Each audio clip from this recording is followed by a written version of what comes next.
And we are back. Chris Mannix, Sergio Mora, back in Los Angeles, back in studio together. Sergio, a pleasure to see your grumpy face as always. I wish I could say the same. Okay. So we are back, but things are a little bit different here on the show. If you're watching on YouTube, you will notice a new logo, and that is because we are now part of the Ring Magazine podcast network. If you're a pod listener, what this means is that this will be the last time that you can listen on the Boxing with Mannix and Mora feed. From now on, the show will appear on the Ring Magazine feed. It will also be available on Ring's YouTube channels. The show itself, that isn't changing, Sergio. Sergio will still be with me weekly. We'll still be fighting about all the things that he is wrong about. I'll mix in debating, not fighting. Debating, whatever.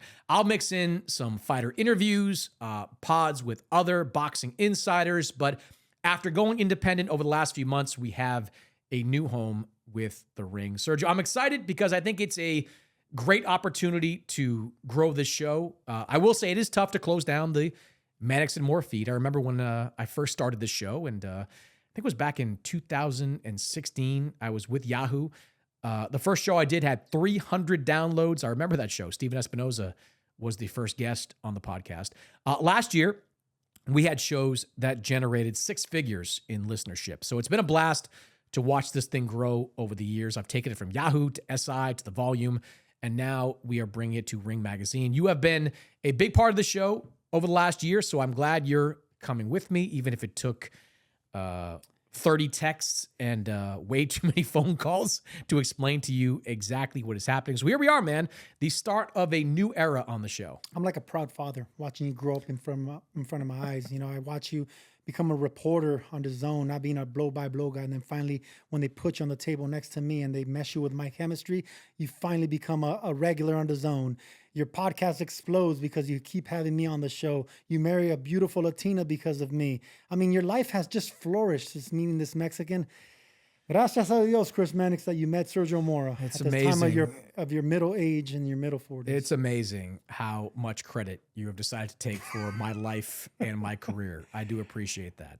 All right, so that is the update on the show, and let's jump right into it. Sergio, last week we chronicled the wild situation involving Canelo Alvarez, who appeared to be headed towards a fight against your guy, Jake Paul, before reversing course and agreeing to a 4-fight deal with Riyadh Season. Well, we know that the first fight of that deal will be against William Scull, who picked up the IBF version of the 168-pound title that Canelo vacated last year. This fight was anticipated for a while.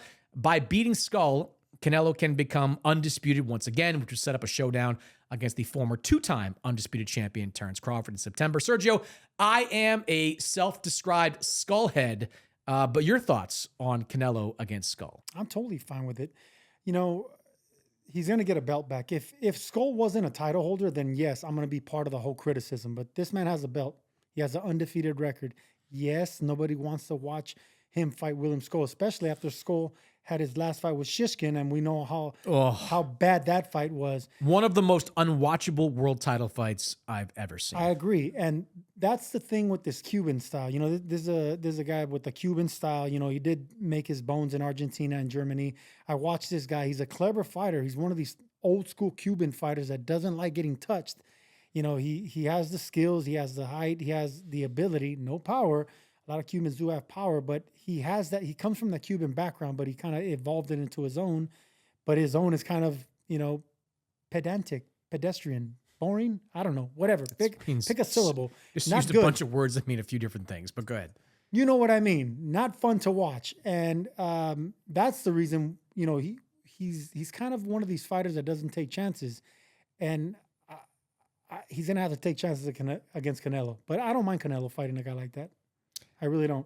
To stay busy to Bud Crawford, I don't mind. Well, that's the thing, right? Like, this was always going to be a bridge fight to the big fight. Whether it was Jake Paul, William Scull, Jermall Charlo, it was never going to be a threatening fight because Turki Al-Sheikh wants Canelo to once again be undisputed so it can create the storyline of Bud Crawford going for a third undisputed title in 3 different weight classes. So it was never going to be a world beater in this May fight. I got to give Canelo credit, though, because he's gaming the system here. Like, by my count, this is the 5th opponent that has had what I would say is less than a 10% chance of beating him. 5th straight opponent. You go back to the John Ryder fight, which came after the Golovkin fight, and 5 straight opponents that have had virtually no chance of beating him. Last year, it was Munguia, it was Berlanga, now it's William Scull. So he is making a barrel of money to fight guys with no chance of beating him. So this really is the Mayweather years of Canelo's career, where he's basically saying, look, I accomplished everything I needed to accomplish up until this point. I'm a first ballot Hall of Famer. I'm an undisputed champion. I am a, what is he, 4-division world champion with that belt at 175. My resume is complete. Now I am going to take the least risk for the highest reward. And that's what this William Scull fight is. William Scull, before he fought Vladimir Shishkin, I was watching him on the Canelo undercard against, I think it was Munguia. And he fought an 8-rounder in front of nobody in that building. Like, he is, respectfully, he's a very average fighter. I mean, Canelo should walk right through him. But this is all about setting up that big fight with Terence Crawford. No, it is. And the impressive thing about jumping 4 weight divisions, he's doing it in the higher weight classes. So look, there's only been 4 undisputed champions in Mexican boxing. It's been or 4 division champions. I'm sorry. It's been Jorge Arce, but see, Arce, Marquez, Morales, and Canelo. Canelo's doing it in a division where he has to jump 7 pounds, 8 pounds in the higher divisions. The guys that I just mentioned, they were jumping up 3 pounds, maybe 5 pounds. So it's a lot easier for Mexicans to win championships in the smaller weight classes, or any fighter to win in the smaller weight classes where 112, 115, 118, only 3 pounds separate that, but you're still getting the same accolades, 4-division champion. Canelo's doing it from 154 to 160, 160 to 168, 168 to 175. That's a real deal for a guy that's 5'8" in Canelo Alvarez. So you still have to respect what he's doing. You still have to respect the history. But yeah, you said it, and I hope you patent that, Mannix. I like the Mayweather years. That's good. I haven't heard it. I haven't heard any other writer write it. The Mayweather years. Yeah, that's exactly what Canelo's doing. He's going through his Mayweather phase. It's all about the money.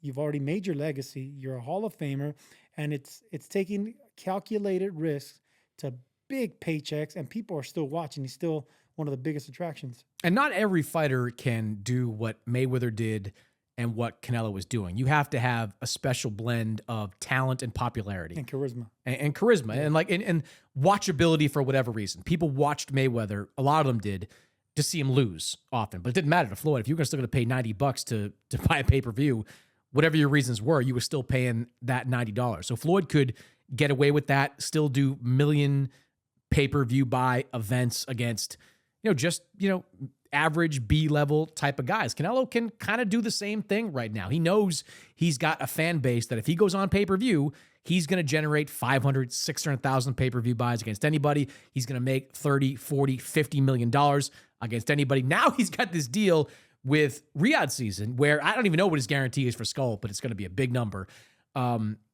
He's going to be able to do this. And there will be another Mayweather, another Canelo. Somebody else will come along 10 years from now is doing the exact same thing. This is just a fighter taking advantage of the situation that they're in. Last thing on the Canelo stuff. With Crawford, we have not heard any talk of Crawford taking an interim fight. And it doesn't sound like he's ready to do that. Some of the tweets put out by Terence Crawford saying he'll be waiting for Canelo in September after the Skull fight. That will put Crawford at another 1-year plus layoff. Crawford's basically been a once-a-year fighter for the last several years. Do you think that's a good decision by Terence Crawford to not take any fight at 160, 168, somewhere in between before getting in the ring with Canelo? From the outside looking in, I would say it's a bad decision. You want to stay active, and you want to take a similar fight, a William Scull, non-threatening type fight if you're Crawford. But only Crawford knows why he's doing it. I mean, if he got to this elite level and he's been doing it. Want to see what he weighed? He put his weight on the scale. I think it was 180 he was weighing in at. Forget that, man. I was more impressed of hitting deadlifting 455 pounds. He's a strong guy. He's a wrestler. Yeah. I never knew he had a wrestling background. Yeah. Now I'm really impressed, man. These wrestlers are really strong. And when they transition into boxing, their power carries. So now it makes a lot of sense why, one, he's so strong and he's able to carry the weight. But while he's ambidextrous and he's so talented in both ways, I mean, his brain developed different wrestling. You know, it's crazy, man. It really is. Wrestlers turned boxers are impressive. Kickboxers turned boxers are the opposite. They're stiff, they're dorky, doesn't work. But I didn't know that from Crawford. I think to go back to the interim fight, I think if this was a fight that was going to be contested at 154, we probably would have seen Crawford take some kind of in-between fight. But because it's at 168, it's so hard to find an opponent that will prepare you for Canelo while at the same time not being threatening. I mean, whoever Crawford fights is going to be significantly bigger than him. It's going to be a weight class that he's entirely not used to. It's probably too big a risk for him to decide to go up and do that. And look, he's familiar with this. He's fought pretty well coming off these long layoffs in the past. He hasn't looked like he's skipped a beat in any of his fights. That can catch up to you, even though you're good at fighting in between and fighting, once a year. That catches up to you with age. He's 37 years old. I would think it's more of the second part of what you just said. You know, he wants to just wait and not risk anything. Not only risk getting injured, but risk that big paycheck. This is the biggest opportunity. Huge paycheck. Maybe $100 million for him. You don't want to ruin that, man. You've been fighting since you're, 8, 10 years old? Well, that's what I'm saying. Like, I agree. You have to... I'm sure Bomac, Crawford, all things being equal, they would love to take some kind of warm-up fight. Something to get them ready for that level. But the risk is too high. Like, what if you go up against the wrong guy who at 168 has more power than you expect and something catastrophic happens? It's too big a risk. I just wonder if it's going to cost him on Fight Next. Canelo is probably going to commit to that fight pretty sharp. Like, he's going to go however many rounds he goes with William Scull. He'll have a full training camp for that fight. Crawford, having not fought since August of last year, I don't know. I think that's it's definitely a risk, but I think it's one more thing I want to touch on this. When fighters start thinking about their health and getting injured or their weight, they start playing too much of a businessman and trying to be too smart. That's when actually you look bad on the big fights, because you didn't prepare the hard way you normally prepare. You didn't prepare what you always do, put your body through hell. And that turns back on you. And a lot of older fighters, they train hard, but train not to get injured in camp. And that happened to me in the second part of my career. It happens to every, aging champion, where they start working, you hear it all the time, smarter, not harder. Sounds cool on a bumper sticker, but that's nonsense. You got to train just as hard as you did when you were coming up and you had nothing. You have to go through all those hard sparring sessions. You have to risk the injury. You can't just play it safe and say, oh, I got a huge payday in front of me. I got to play it safe with my sparring, with my running. I'm going to take this back. That's recipes for a disaster, but it happens to every aging champion. All right. Speaking of aging champions, or non-champions, I guess, Derek Chisora. Back in the ring this past weekend, and he picked up one of the most unlikely wins of his career as part of an unlikely career resurgence for Derek Chisora, defeating Otto Wallin by unanimous decision last Saturday over in the UK. This was the third straight win for Chisora following a stretch where he lost 4 out of 5. Sergio, what did you think of the 41-year-old Chisora's performance? Man, I was so impressed because first of all, he's 41 years old. He has 49 fights under his belt. I mean, most of those losses, and he has a lot of losses, are against top fighters, champions, or a threat, guys that should be running over him. This man is always in entertaining fights. He always gives everybody, a run for their money. And the stretch that he's in right now, the 3 fights on the 3-fight win streak at 41 years old, is the best of his entire career. The best in 49 fights are the fighters that he's just beaten. Gerald Washington, former, world title challenger. Of course, Walt Wallin, he came up short. And Joe Joyce. Those are 3 excellent fighters that a 41-year-old shouldn't be facing. Impressive. It's very impressive by Chisora. And the fact that he was able to drop Wallin twice and beat an exciting fight, go for the knockout. Guys his age just preserve themselves. They worry about winning rounds. And if the knockout comes with one punch, fine. Nah, Chisora was going for the knockout. I can't remember what round it was. It was in the second half of the fight where he had Wallin against the ropes. He was going for the knockout, man. He went like on a 20, 30 punch combination against Wallin against the ropes. You don't see that with 40-year-olds, man. We're dealing with with a special throwback, old school fighter that everyone should cherish while he's still here. I'm glad he still got a payday, because it was not so long ago that you were asking for his retirement. I'm like, no, man. I mean, he can always be a B-side. He's always entertaining. And look, we're talking about him now, Chris Mannix. Right. Well, look, first of all, fair play to Chisora. That was a fun fight. And Chisora is a fun fighter. And look, a lot of people will say after the fact that Otto Wallin has nothing left. Guy's just 2 fights removed from being a credible opponent for Anthony Joshua. So, like, that was, of the 3 wins Chisora has picked up over the last couple of years, that was the best.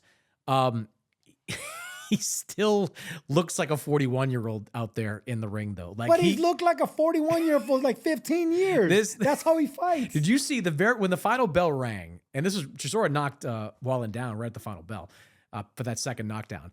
Like, Chisora had to basically be carried back to his corner. Like, his corner came out there and was helping him back in there. He had it all in the ring, Chris. He had nothing left in the tank. And it looked like for most of the second half of the fight, he had nothing left. He was able to summon his game in spurts, and that was enough. That first knockdown of Wallin was hilarious. He hit that one right hand in the corner. Wallin stumbled all the way backwards and wound up going down in the opposite corner. There's some of those screen grabs online of Wallin up in the air in kind of the chair position, which looked incredibly wild. So fair play to Chisora for winning a fight like this. It was a good win. A good win against a tricky, experienced opponent. Yeah. Wallin is 6'5", 6'6", and a southpaw, lanky, has experience now. Guys, 41-year-olds shouldn't be facing that type of challenger. You don't face tall southpaws that have championship experience, that aren't accustomed to getting knocked out, that are still tricky and crafty in there. Chisora did, and he still passed the test, and he's on a 3-fight win streak. Give that man a payday. Give that man a payday. He deserves it. He deserves it. And look, he's still a big draw in the UK. There was a great crowd at that fight on Saturday. He sells fights exceptionally well. The build-ups to all his fights are excellent. Even like the weigh-in for the Wallin fight. Wallin's not a big talker, but he managed to get something out of him, before that fight. So he's an attraction. You brought up how I said he should have retired. And my reasoning for that is that I don't want to see a 41-year-old Chisora, who by his own admission will say, like, boxing's taken something out of him, at this point. I don't want to see him in there in a fight that he could get destroyed in. So, like, he put up those 3 names in the ring. Somebody brought the placards in the ring. He's holding up pictures and asking the fans if we should fight. The guy's entertaining. I'll give him that. Usyk's up there. No, don't need to see that again. Anthony Joshua's up there. That's interesting because 2 years ago, I would have said hell no. But the Anthony Joshua that is coming off that knockout loss to Daniel Dubois, who is still dangerous with that right hand, but is probably less dangerous than he used to be, that's interesting to me because Joshua is probably going to be looking for a big fight this summer. He's not getting the big fight that he wanted against Tyson Fury. Maybe that fight is Deontay Wilder. But if you're looking for a big domestic fight, you're not going to get too many bigger than Derek Chisora for Anthony Joshua. And if you're Joshua, that's kind of the relatively non-threatening fight in terms of getting hurt in that you could ask for. I still think it's dangerous for Chisora because that right hand still exists for Joshua. But of the 3 names he put up there, he put Dubois up there. I don't really need to see that. He put Usyk up there. I definitely don't need to see that. But AJ, that one kind of interested me, Sergio. And you heard the reaction from the crowd as well. The crowd in the UK is down to see Chisora versus AJ too. Yeah, so am I. It'll be a rematch, but they're in different stages of their career now.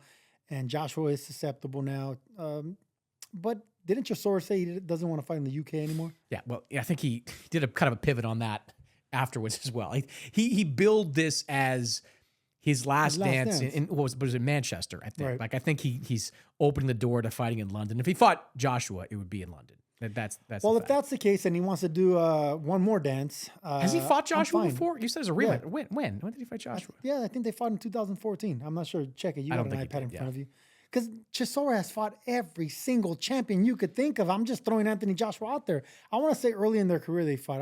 Maybe I'm wrong, But I know Chisora fought Usyk. He's fought every champion. He fought Fury Joseph 3 times. Parker, He fought Dillian Fury. White. Yeah. He's fought every big name. So I'm just lumping in Joshua in there, to tell you the truth. I think you're wrong, but yeah. Go All ahead. right, well, maybe I'm wrong, but it's because this man has fought everybody. And out of his dozen losses, he's only been stopped 4 times, Chisora. So Chisora is the goods, man. I mean, he's weathered through a lot of champions, and he knows how to fight old. No, I never fought Joshua. This is going to be the first time he's fighting Joshua. All right, So, well, yeah. then I'm all for that. Yes. I'm all for that. All for it either way. Whether it was a rematch or a first time, I'm all for it as well. And look, it's a good way to go out. I know Chisora, if he fought Daniel Dubois, there would be a chance to fight for a world title, to add something to his resume that he's never had before. No question, AJ represents the biggest payday. And you can imagine, even though AJ and Chisora are friends, you can imagine what the build-up to that fight would be, because Chisora would sell the crap out of that fight. He would make that entertaining, that's for sure, between those two guys. All right, so we got a big weekend coming up in boxing. On Friday, Keyshawn Davis will fight for his first world title. He takes on Denys Berinchyk for the WBO 135-pound belt. Davis is coming off a win over Gustavo Lemos in his last fight, probably the best win of Davis's career. Beranchik has been off since last May when he won a split decision against Emmanuel Navarrete. Sergio, Keyshawn is just 12-0 as a professional. Is this too much too soon, or will Keyshawn become a world champ in just his 13th pro fight? I don't know if he'll do it in 13th pro fight, but it's not too soon. He Which one is it? Either he does it or he well, doesn't. here's the thing. Beranchik is 36 years old. If he was younger, I would say too soon. It's a calculated risk by Davis. I think Davis is going to be, he's hands down a future champion. And against Beranchik, it's the right choice. It really is, because Beranchik, he's a tricky fighter. He's a crafty fighter. He switches from lefty to righty. He's strong, but he's not a power puncher. He has good timing, but he doesn't have speed. So all the advantages are going to be with Keyshawn Davis. So for this fight, I'm going to say it's not too soon. So that's the reason I was confused there. Just for this fight, no.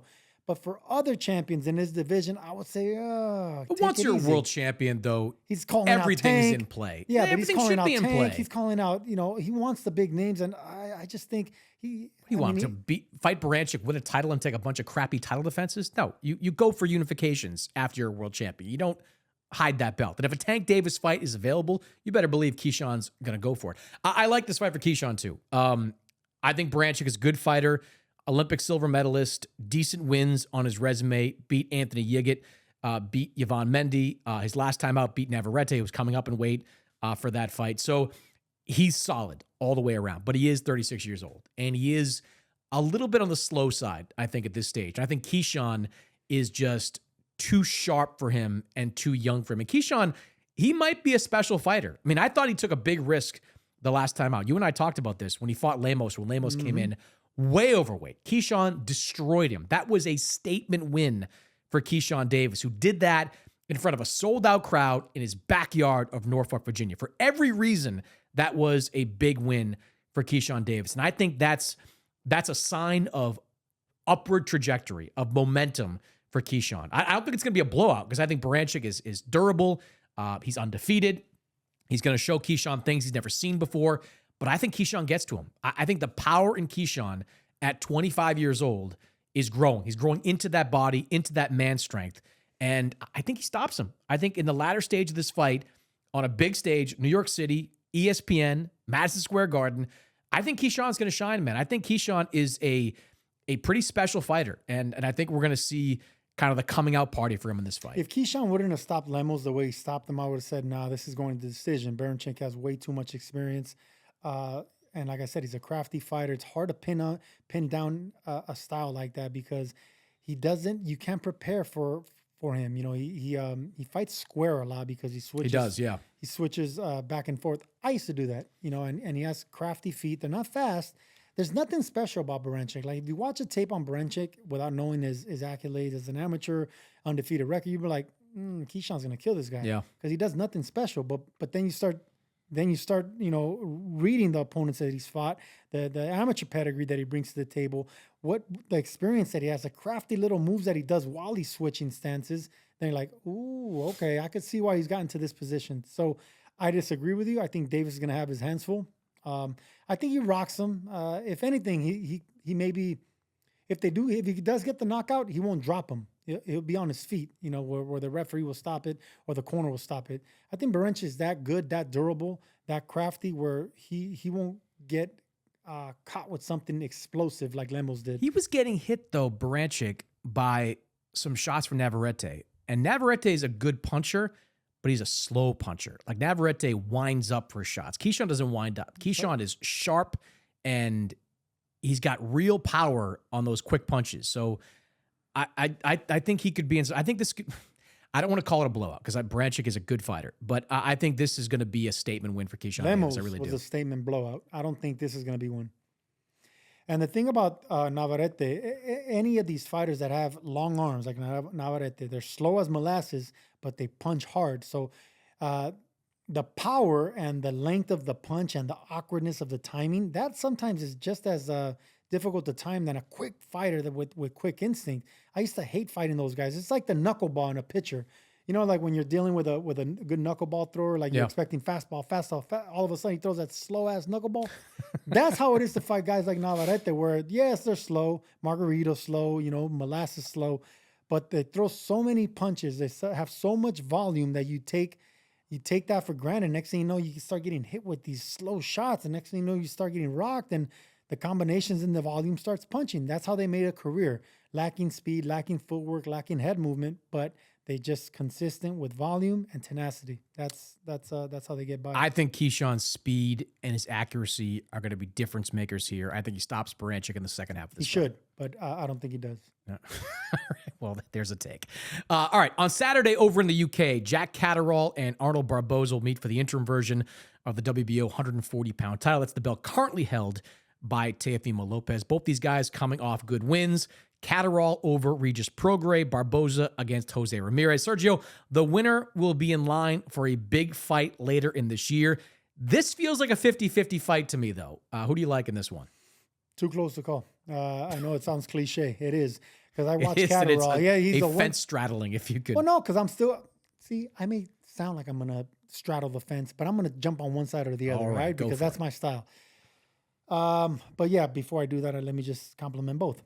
Barboza, hella momentum. And when it comes to Catterall, I'm a big fan of his. He's a short southpaw, very tricky, to fight a guy that short. He's like tank short, but he has fast feet.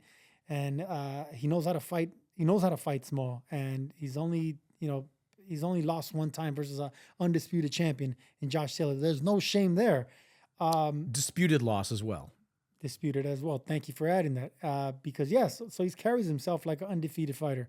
I'm a big fan of El Gato. The kid could fight, man. He should be bigger than he is. He's just surrounded by a lot of popular names at 140. So he has momentum. He has the experience, and he has the craftiness. But Barboza, man, he's coming off the best win of his career. He's been begging for a big fight. He's been begging for these opportunities. He's been waiting in the wing this entire time. Guys like that, the hunger, and guys like that, you can't teach. So they await this opportunity.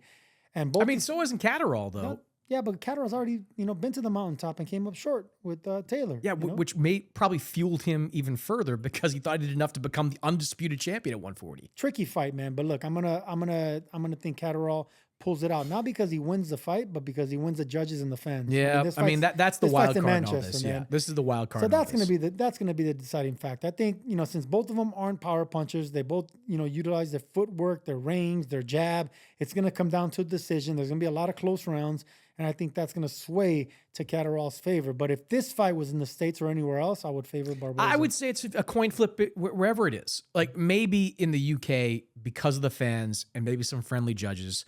Catterall gets the benefit of the doubt on some of these swing rounds. I do agree there's going to be a lot of competitive rounds. Mm-hmm. Both these guys are more boxers than punchers, particularly Barboza, who's a much more of a boxer than a puncher. I think the early rounds are going to be huge for Arnold Barboza. Catterall's a bit of a slow starter. He has been for most of his career. He even got knocked down in that fifth round against Regis Prograis last time out. I think Barboza has to win these early rounds clean and build up a lead going into the second half of this fight. He's got to make Catterall get more aggressive. And I think Catterall is going to be a little more aggressive because against Barboza, you don't have to worry too much about the power. I mean, Barboza's kind of a fight off the back foot guy. We saw that against Jose Ramirez. When a guy's coming forward, he's good at pivoting out. He's good at creating angles. That was a good win against Jose Ramirez. But I think Catterall has more left than Ramirez in the tank at this point.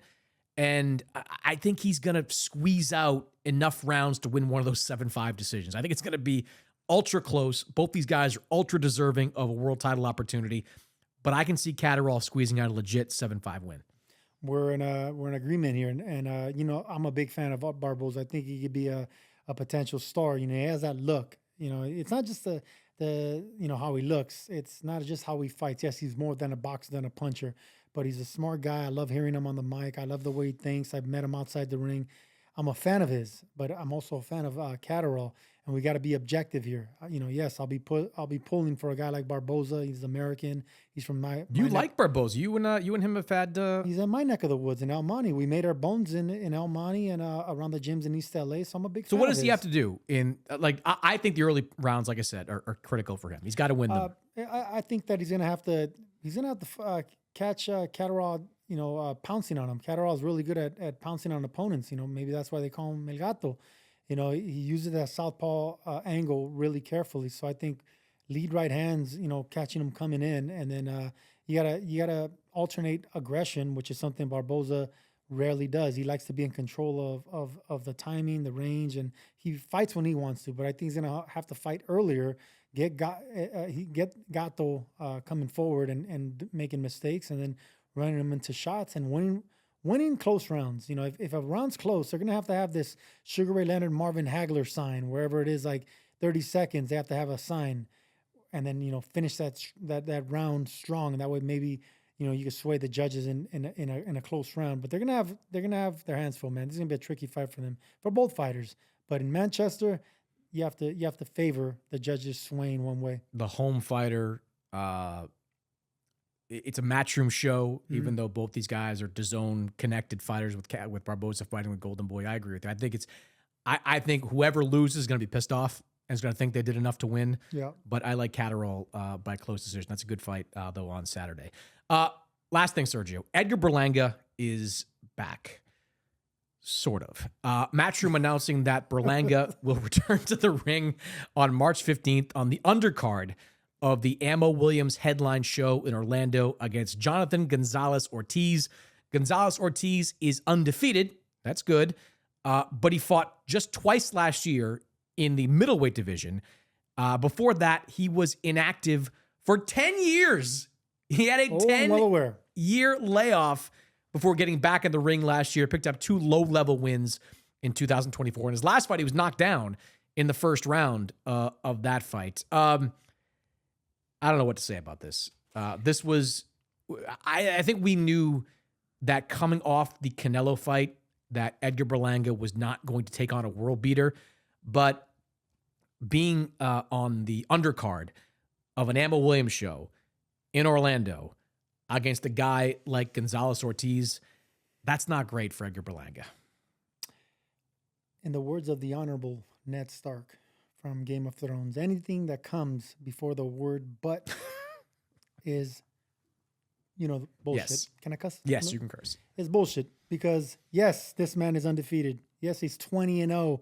He has a big knockout ratio, but you look behind the numbers. You said it. He's been inactive. He's 35 years old. He's slow. He's plodding. He has no foot speed. He has bad defense. I don't know how he's undefeated. I look at his record. I'm like, okay, now I know how he's undefeated. I saw him fight in 2012 against.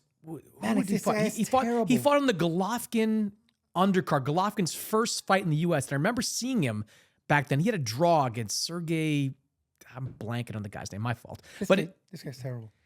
This guy's terrible. I can probably come out of retirement right now and beat a Jonathan Gonzalez Ortiz. Ooh, okay.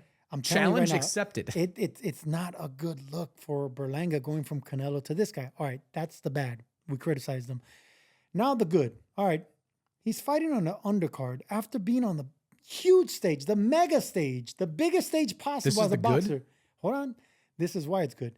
Out of the biggest payday of your career in Las Vegas against Canelo, you reach the ultimate high as a boxer, and then you humble yourself and fight on the undercard of a contender in Ammo Williams for a lot less money. Here's the good. Might not even be the co-main, by the way. Here's the good, Mannix. Okay. I like the fact that this, he comes across as a cocky, swaggy, Puerto Rican from New York, always wearing his Cartier glasses. He talks big. Now he has big money in his pocket. To humble himself down to be on an undercard in Orlando when no one's going to be watching against an unknown, that shows a little bit of character in the dude.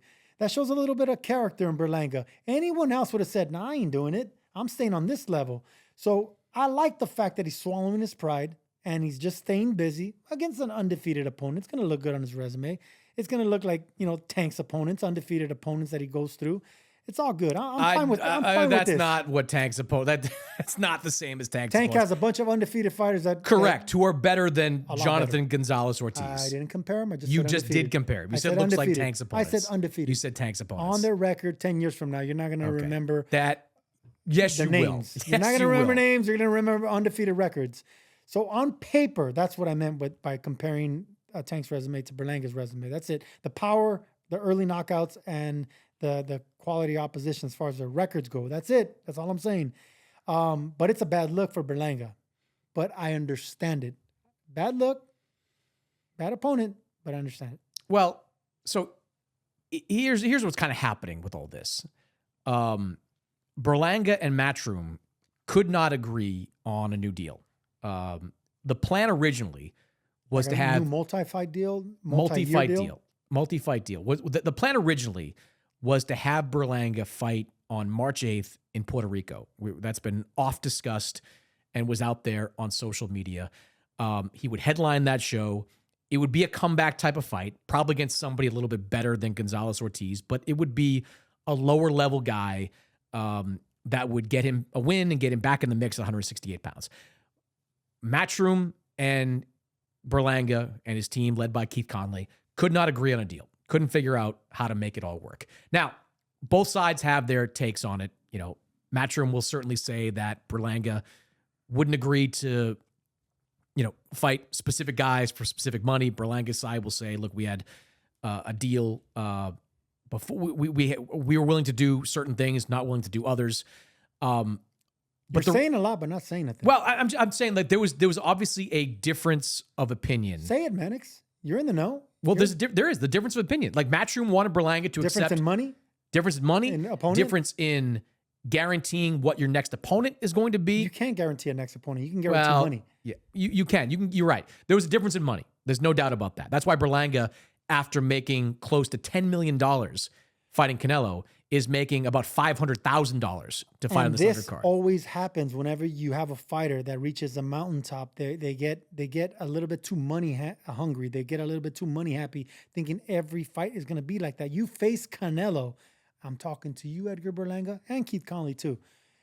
This one you need to take a step back and understand. You're not going to face another Canelo. And you're not going to even get half of the Canelo money. There's only a few. I think they knew that. That's like not what this is about. They should be happy. I don't think they were. I don't believe that Berlanga was looking for Canelo money here. Like certainly, if he fought somebody a little bit better, he would be entitled to like $1 million to headline an event in Puerto Rico. Like that. That's understandable. The difference though, where these two sides split was over the future beyond this fight. That's what it boiled down to. Now, look.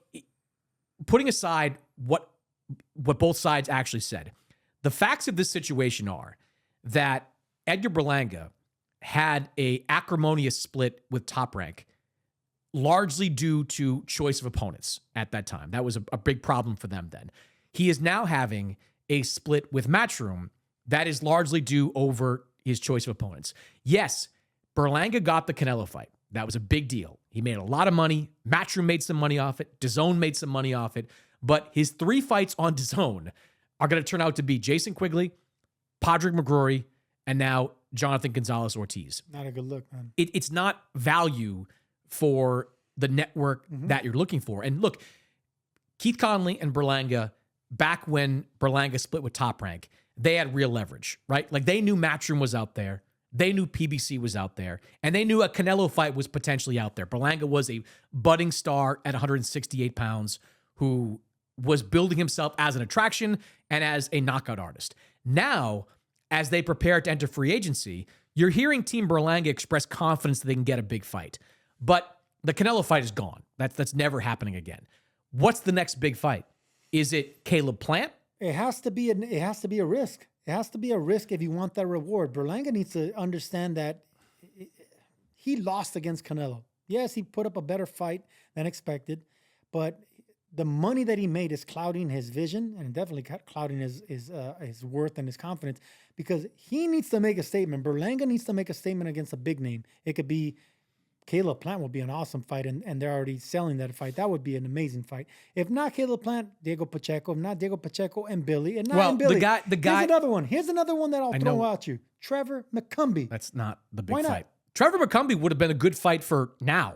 Like that's the good fight for immediately. That's not the big fight that anyone's looking to buy on pay-per-view. Berlanga's team wants Munguia. Right? Like that's the fight that they want. And I get why. Munguia is a popular guy, Mexico versus Puerto Rico. And of the potential fighters out there, that is probably the most winnable fight for Edgar Berlanga. Munguia, as we just saw, a little bit chinny, leads with his chin, fun fighter, but vulnerable. They can't get Munguia, though, until Munguia gets a win of his own. Like Munguia either has to avenge that loss to Bruno Saras, who is still apparently available. He's not going to fight Canelo. Bummer for Bruno. Or fight somebody else.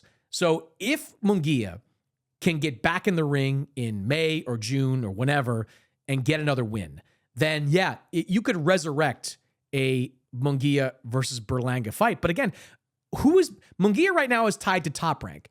And for what I was told, Top Rank's not looking to get back into the Edgar Berlanga business. So he shouldn't, because he burned too many bridges. I've done this. A lot of fighters have done this when they jump around from promoter to promoter. You burn some. And it's not that you're doing it intentionally. You just, you're going where there's higher value. And every fighter till the later part of their career, they do that. So they leave one promoter, they go to another promoter, and then another promoter, and then they realize, okay, all promoters are the same. It's me. Berlanga and guys like Berlanga that overvalue themselves, and I've been here before, so I'm speaking from experience, all right? You need to humble yourself up. You need to look in the mirror and say, okay, who have I really beaten to deserve this type of paycheck? And if you can answer that question honestly to yourself, then that's what you're worth. But you didn't beat Canelo. You competed against Canelo. You've been dropped by lesser opposition. So who have you beaten to demand the 7-figure purses, Mr. Berlanga? You can answer that question, then you can demand the money that you're asking for. Other than that, I suggest you humble down and do all your talking with your fist, because you're a big power puncher. You're an attractive fighter. You got a lot of recognition from the Canelo fight.